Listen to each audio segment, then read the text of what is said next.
باسی شەقامی 100 مەتری سلێمانیتان بۆ دەکەم.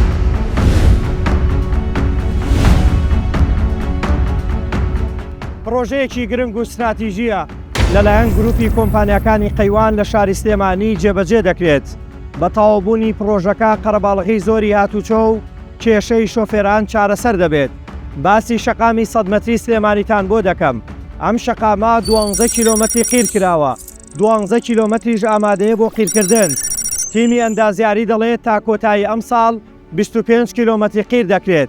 لە پرۆژەکەدا 7 یەکتربەر لەگەڵ 5 ئەندەرپاس و 1 ئۆڤەرپاس و هەروەها گەورەترین فرد کە لە چەمی تانجەرۆیە و درێژیەکەی 500 مەترە لە شەقامی 100 مەتری جێبەجێ دەکرێت.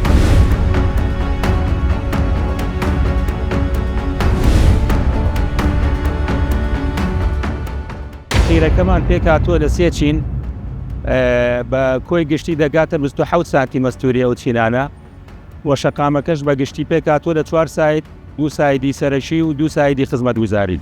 12 کیلۆمەترمان قیر کردووە و 12 کەشمان ئامادەیە بۆ قیر. بەرنامەمان وایە بۆ کۆتایی ئەم ساڵ 25 کیلۆمەتر قیرتاو بکەین.